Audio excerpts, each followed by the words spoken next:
wondered if there was a blueprint to life? Some wisdom or information to help us make the right decisions. Some of us look to books, scrolls, or even best-selling authors, but that wisdom has been here for the ages. It's been here passed down from generation to generation through the stories that we're told. Folktales are more than just entertainment. Storytellers, in African culture known as the griot or the griote, have held our secrets, our knowledge, our truth for a very long time. The griot or the storyteller was called upon by kings and queens for their wisdom, and their stories helped communities navigate life's challenges. When a storyteller walks into a space, they will say, "Crick," and all of the eager listeners will reply, "Crack." But today I have a special story for you. So I'm going to say, "Let me tell you a story," and you'll reply, "Tell it." Are you ready? Let me tell you a story. Well, stories have energy, and that's why they've survived so long and for so many generations. So the more energy that we give it will allow it to continue for generations long after we're gone. So let's try that again. Let me tell you a story. This is the story of Aniko. She was the only survivor of an epidemic in her village, forcing her to leave and find a new home. She stands at the mouth of a forest that is so large, the trees seem to scrape the sky, and she stands there because she's heard stories about this forest. Stories about people who went in and never came back out. But there were other stories too. Stories of people who went in and found a village on the other side. So knowing that this forest was full of spirits and danger, Aniko pressed forward, guided by her hope. And eventually, she found a village, the village of the people with the long necks. And they welcomed her warmly. Aniko celebrated in their joys and shared in their sorrows. But there was something that Aniko brought to the people that they had never experienced before. Every morning, Aniko would wake up early, walk through the village, and she would sing to welcome the day. Yes, Sinolena. Yes, Sinolendeta. It's a new day. Join me in this day. Well, the Longnecks loved this so much that they would not start their day until they heard Aniko's sweet song. But in this village, like every other village in the world, there was one evil, jealous, small-hearted person that did not like Aniko just because she was different. In a village of the Longnecks, Aniko had a short neck like yours and mine. But this villager felt it was their duty to tell Aniko that she did not belong. Tell her that she brought danger and that she should leave this place. Sad and confused, Aniko left without thinking, back into the wilderness and the forest that brought her to the village. But the forest changed. So much that every footstep she took seemed to disappear, and she quickly got lost. And again, she was left alone and afraid. Aniko's story is very, very similar to our own search for purpose, belonging, and resilience. Like Aniko, we all face challenges that test our courage. But along the way, we find helpers and we gain wisdom, knowledge that will help us towards our why. So let's talk about Aniko's journey, and really all of our journeys, through the lens of the hero's journey. The hero's journey is a universal pattern that was written down and published by Joseph Campbell. And in his book, he talks about the journey of the hero starting and ending, and this pattern appears in myths and story across all cultures.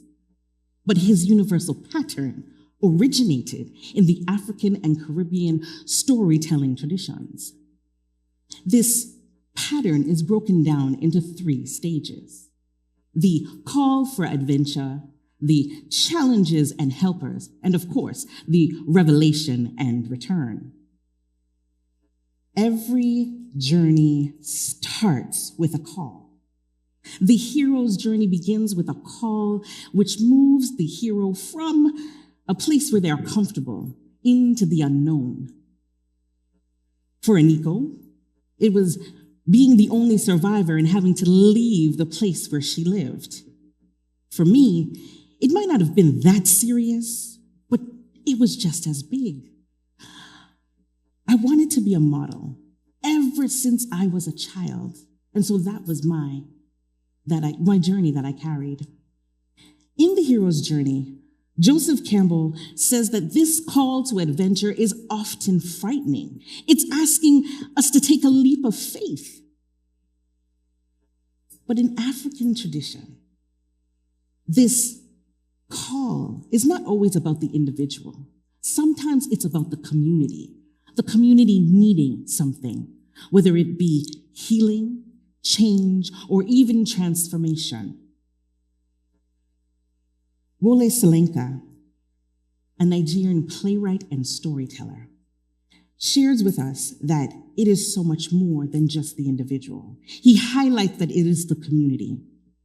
And author Chinwe Achebe says this about our life and our journey as individuals and people, that no one can teach me who I am. You can tell me bits and pieces about myself, but it is for me to find what I need and to fulfill it.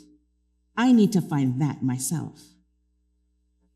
And the moment for me becoming a model, it seems small to some, but it was big for me.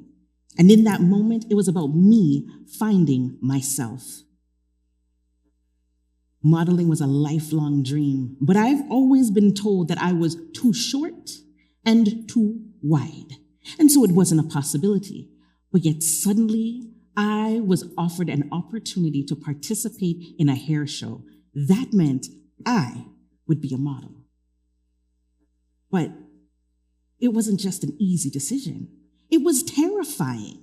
I mean, what if I wasn't good enough?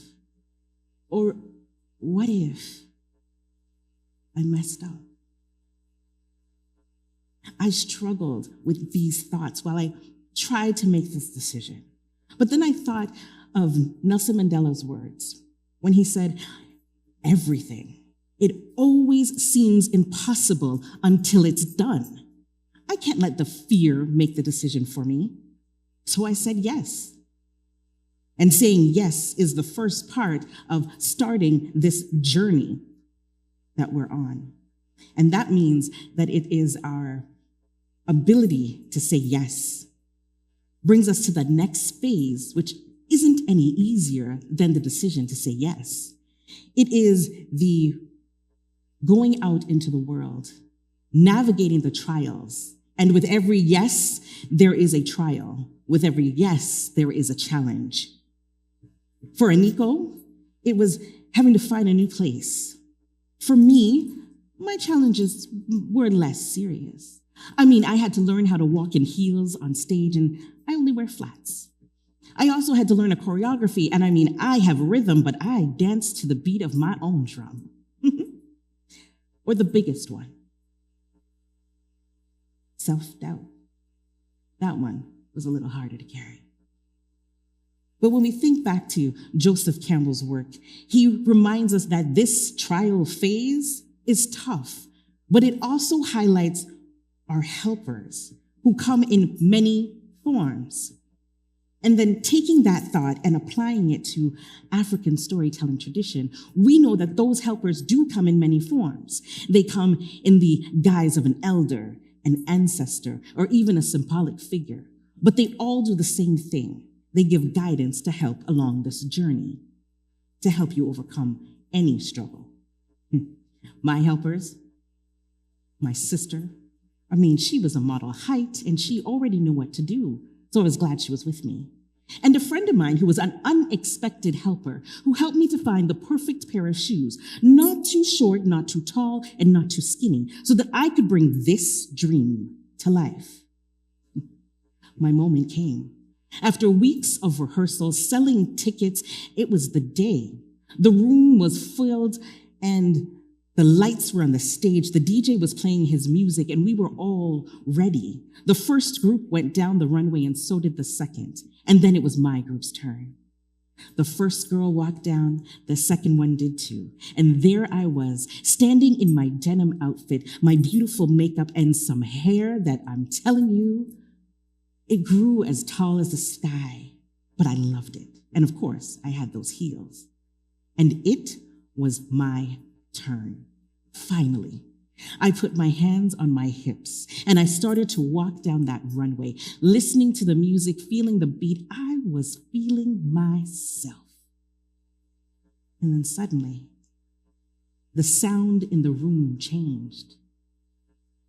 I was trying to see the people, but the only thing that I could see were the ceiling lights. I fell. After all of that preparation, all of that practice, I fell. Laying flat on my back, it seemed like the room grew silent and the only thing I could hear was my heartbeat. Da-da, da-da. And I knew that I had a decision. Would I stay down? Or would I get back up? This moment, the moment of revelation, every hero's journey leads to this moment of revelation. And for Aniko, it came when the villagers realized her true value. Aniko had brought music to the village, but learning that she was lost in the forest, they knew that they could not go themselves because they too would get lost. But they agreed that they needed to do something to bring her back. And so they joined hands together and they had done something that they had never done before. They began to sing.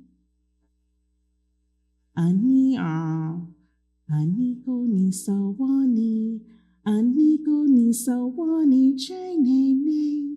They sang louder and louder. Their voices lifted out of the village and into the forest, and their voices guided Aniko back. When she came back to the village, the villagers were so overjoyed, they couldn't stop hugging and touching her.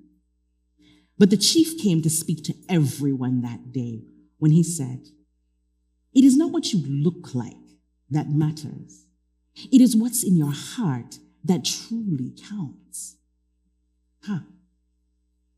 Going back to African storytelling, Wole Soyinka tells us that the hero's journey isn't always about that personal development. It's about restoring balance to the community. For me, the revelation was in understanding that falling wasn't a failure. Staying down was. And so I got back up. I stood to my feet, but I didn't just walk to the end of that runway. I put my hands on my hips and I finished my routine. When I got to the end of the runway, I raised my hands and I started to cheer for myself. Thinking I was cheering for me, the whole room went wild. There was clapping and cheering. I couldn't hear my own thoughts, which is probably a good thing. But everyone wanted to take pictures with me. Not because I was the model that fell, but because I was the one that got back up. That night, I learned that resilience is its own gift, and I carry it with me in every challenge that I face. Aniko's journey, my hair show experience, and all the stories that we tell, They remind us of one simple truth. Life is a cycle of challenges and revelations. And everyone has a unique why waiting to be discovered. So let me ask you this. What is your call to adventure? What are the challenges and helpers that have shaped you? And what revelations will you bring back to your community? This is Aniko's story. This is my story. And this is your story too. So how will you tell it?